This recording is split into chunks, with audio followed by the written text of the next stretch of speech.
Boa tarde, estamos aqui para mais um vídeo do nosso devocional diário, Uma Vida com Propósito para que estou na Terra, do Rick Warren. E hoje nós estamos no nosso 31º dia. A mensagem de hoje é Entendendo a Sua Forma. A gente começou ontem a falar um pouquinho, sobre a forma, nossa forma, para servir a Deus, por como fomos formados. Falamos sobre a parte do F, que é a formação espiritual e opções do coração, e hoje vamos falar sobre recursos pessoais, modo de ser e áreas de experiência. Mas antes da gente iniciar nossa mensagem, eu queria já te pedir para deixar o like nesse vídeo, se inscrever no canal para ficar por dentro de todas as mensagens dessa série que está sendo incrível. E a gente vai começar aqui com a passagem de Salmos 139:13. Assim: Tu me moldaste por dentro e por fora, tu me formaste no útero da minha mãe, Deus nos projetou para que fôssemos únicos e não existe uma réplica, Quando Ele nos fez, Ele quebrou todo o molde, Cientificamente, não existem pessoas com as mesmas habilidades, com o mesmo DNA, com a mesma forma de ser da gente. Então, nós somos seres únicos. E Deus nos planejou para que também tenhamos o mesmo papel a desempenhar de forma única. O meu papel só eu posso desempenhar e o seu somente você pode desempenhar, devido a essa junção de características que nos formam, que vão trazer a gente para exercer o nosso ministério de forma única. E os dons espirituais, ele vem essa formação espiritual, e o do coração, que é a opção do coração que a gente falou ontem, e hoje falaremos, sobre o restante dessa forma. E o primeiro e a terceira, na verdade, porque já falamos duas anteriormente, é sobre aplicando os recursos pessoais. E o que são esses recursos pessoais, São os talentos com qual a gente já nasceu. Existem pessoas que já nascem com o dom da fala, então começam a falar muito rápido, desenvolver a fala rapidamente. Existem pessoas que já nascem com a parte de um talento inato para o esporte, que a pessoa já vem com essa diversidade motora desde cedo. Existem pessoas que já têm o talento para música, para matemática, enfim, são várias áreas que nós temos habilidades, E o Senhor concedeu diversas habilidades. A gente vê na Bíblia, quando foi a questão da construção do tabernáculo, Existiam várias pessoas voltadas para a parte da construção mesmo, ou para a parte de artesanato, para a parte do entalhar ali os detalhes, enfim, várias pessoas com várias habilidades diferentes e usadas para servir a Deus de formas diferentes. E a gente sabe que as habilidades vêm de Deus, Em Romanos 12:6 vai dizer: Deus dá a cada um de nós habilidades para fazer bem determinadas coisas. E essas habilidades, elas são como os dons espirituais, São dadas a nós por intermédio de Deus. Mas a diferença é que essas habilidades a gente já recebe elas desde o nosso nascimento. E a gente tem muita gente que fala assim: eu não vou servir em alguma área da igreja porque eu não tenho nenhuma habilidade, ou eu não tenho nenhuma aptidão a oferecer. Mas todos nós temos dezenas, milhares ou centenas de habilidades inexploradas, desconhecidas e ociosas, que estão adormecidas dentro de nós.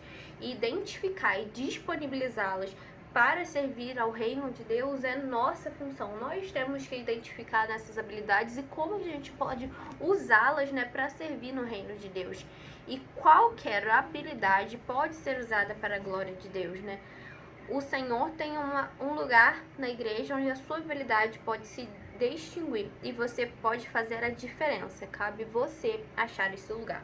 Ele deu aqui até um exemplo para quem tem habilidades para o negócio, São vários tipos de habilidades e a gente pode ver que são várias capacidades, Deus usa também na igreja, no reino em si.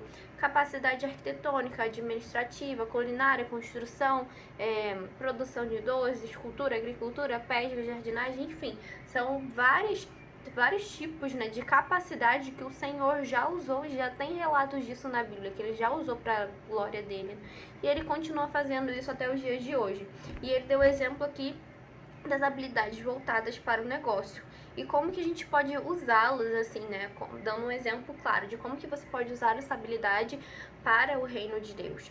E primeiro a gente tem que compreender que essa habilidade provém de Deus, Ele que nos deu e Ele que tem que levar todo o crédito por ela. Segundo, a gente tem que usar, né? Ele deu aqui o exemplo da empresa, o seu negócio, para atender a necessidade de alguém e compartilhe sua fé com os que não crê. A gente tem que atender fazer com que essa nossa habilidade, onde a gente trabalha, a gente possa atender necessidades de pessoas e compartilhar nossa fé ali no meio daquele lugar. E o terceiro, devolver ao menos o dízimo, 10% do lucro para Deus como ato de adoração, né? O dízimo, nós cremos que é uma promissa que a gente deve devolver a Deus.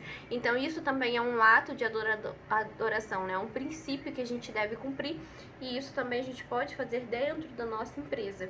E por fim, estabeleça para você mesmo a meta de ser um construtor do reino, não um construtor de riquezas. E isso ele vai explicar, ele fala que vai explicar isso melhor no capítulo 34, né? Sobre como se tornar um construtor de reino. E Deus quer que você faça aquilo que você é capaz de fazer, ou seja, aquilo que Ele te capacitou a fazer.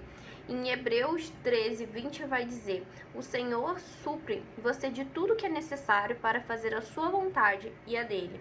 E para a gente descobrir a vontade de Deus para a nossa vida, a gente precisa fazer um autoexame a fim de entender o que nós somos bons, né? O que nós realmente temos habilidade, e identificar as áreas que nós não temos habilidade.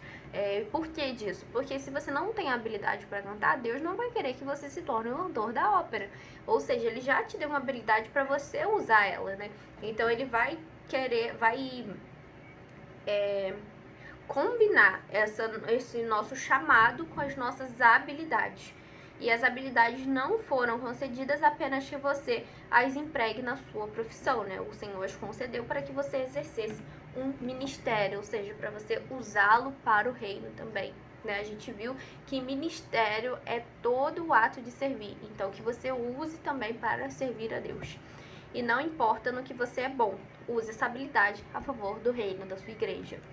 E o segundo ponto aqui, né? Quarto ponto, na verdade, usando o seu modo de ser, né? A gente sabe que somos únicos, que nosso DNA é único, que nós, quando Deus nos fez, né? Ele quebrou o molde.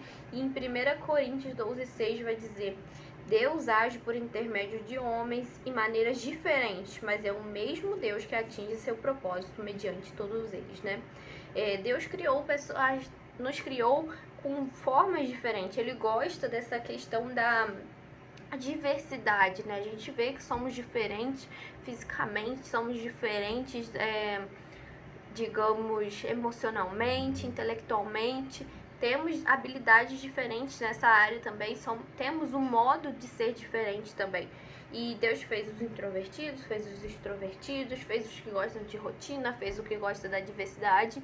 E Ele age através de nós de diferentes formas, né? De diferentes personalidades.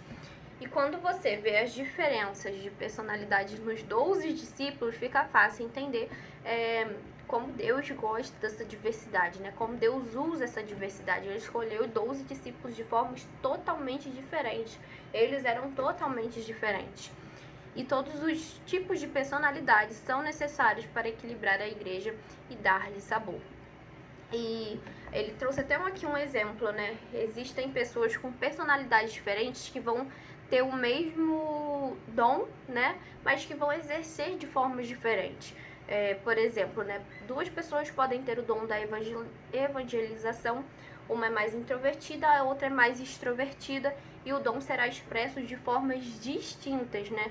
Uma pode ser, por ser mais extrovertida, vai fazer aquele tipo de pregação na praça, vai para pessoas na rua, e a outra, por ser mais introvertida, às vezes vai estar fazendo um vídeo, alguma coisa assim, que ela se sente mais à vontade, mas que também vai ser um ato de evangelização. Ou seja, existem pessoas com personalidades diferentes e Deus vai usar os dons também de formas diferentes na vida dela. E por isso que a gente não tem que comparar um ministério com o outro, porque como somos únicos, o jeito que o ministério vai fluir vai ser de forma única também. Como temos personalidades diferentes, o nosso ministério vai ser também único e diferente do de outras pessoas, né?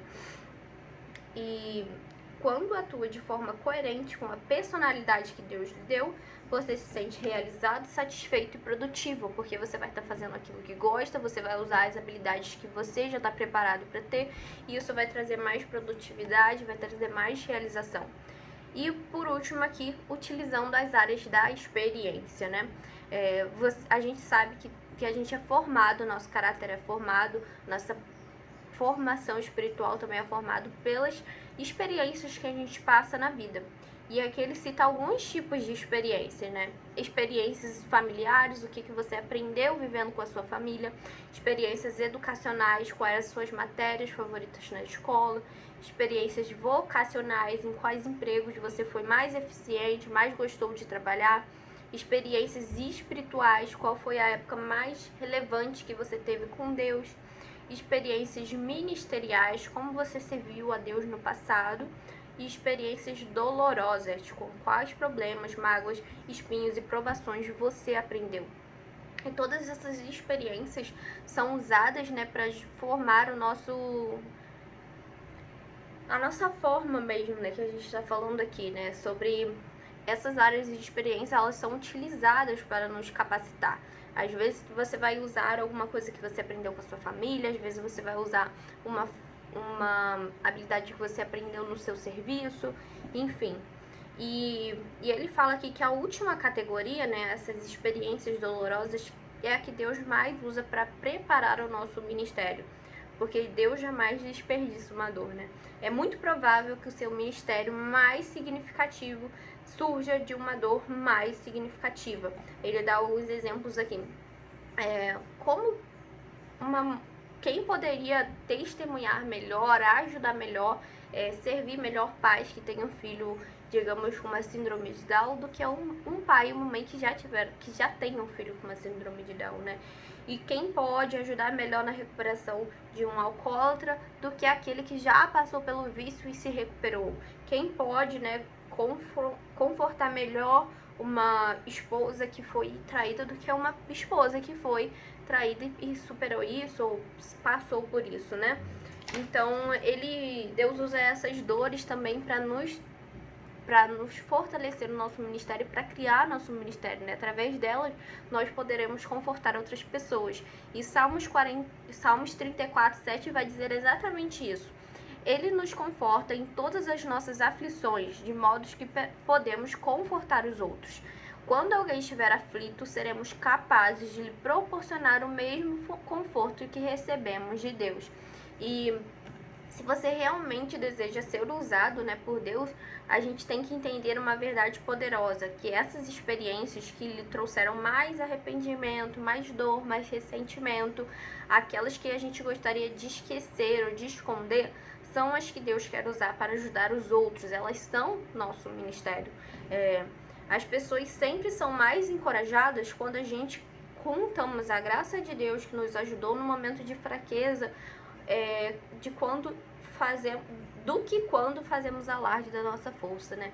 Nós precisamos realmente estar dispostos a compartilhar essas experiências, por mais que elas sejam dolorosas ou por mais que elas sejam vergonhosas, porque elas sim vão encorajar outras pessoas, mostrando como Deus nos ajudou na nossa fraqueza ou na nossa dor. E aí, dessa forma, né, a gente conseguiu superar pelo intermédio de Deus e a gente possa confortar outras pessoas que estão passando pelas mesmas coisas, né? E somente experiências compartilhadas podem beneficiar os demais, né? A gente tem que realmente trazer isso à tona e compartilhar com outras pessoas. E após a gente analisar essas 5 atos, né, que Deus nos utiliza para moldar o nosso ministério, a gente tem que chegar num profundo conhecimento da soberania de Deus e obter uma ideia clara de como Ele preparou para o propósito de servir. Utilizar a nossa forma é o segredo tanto da frutificação quanto da realização do nosso ministério. Você será realmente eficiente quando utilizar seus dons espirituais e suas habilidades na sua área de interesse do seu coração, de modo que obtenha melhor expressão da sua personalidade e das suas experiências. Ou seja, essa frase resume todas essas 5 formas de moldar o nosso ministério, né?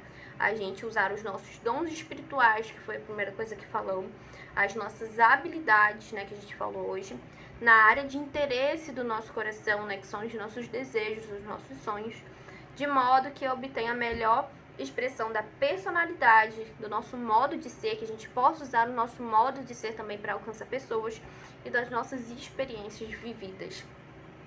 E quanto mais adequada a combinação, mais bem-sucedido nós seremos no nosso ministério. E para a gente refletir nesse dia de hoje, ninguém mais pode ser eu. Ou seja, você é único, Deus te deu características únicas, experiências únicas, personalidade única, e Ele quer te usar da forma como você é. E o versículo para a gente memorizar e meditar é 1 Pedro 4,10. Deus deu a cada um de vocês algumas capacidades especiais. Estejam certos de que as estão utilizando para se ajudarem mutuamente, transmitindo aos outros as muitas formas da graça de Deus. E a pergunta para a gente meditar: que capacidade dada por Deus ou experiência pessoal posso oferecer à minha igreja, né? E que a gente possa também, além de refletir e meditar nessa palavra, se perguntar as perguntas ali que ele fez, né, antes, sobre as experiências ministeriais, espirituais, vocacionais, educacionais, familiares e dolorosas que você pode estar usando para exercer o seu ministério da melhor forma. Que a gente possa refletir em todas essas 5 características e que a gente possa conseguir entender qual é o ministério que nós devemos fazer parte, qual é o ministério que a gente deve estar servindo e o que a gente deve estar ajudando as outras pessoas. Espero que essa mensagem tenha feito sentido para você nesse dia e que, se você sentir de compartilhar com alguém, que você compartilhe para que essa mensagem também alcance outras pessoas. E se você chegou aqui nesse 31º dia, aqui no link desse vídeo tem, na descrição, né, desse vídeo tem o link da nossa playlist, onde você pode voltar lá na primeira mensagem e assistir toda a sequência que a gente tem feito até aqui. Espero que você tenha um dia abençoado por Deus e te espero amanhã para nossa próxima mensagem. Tchau, tchau.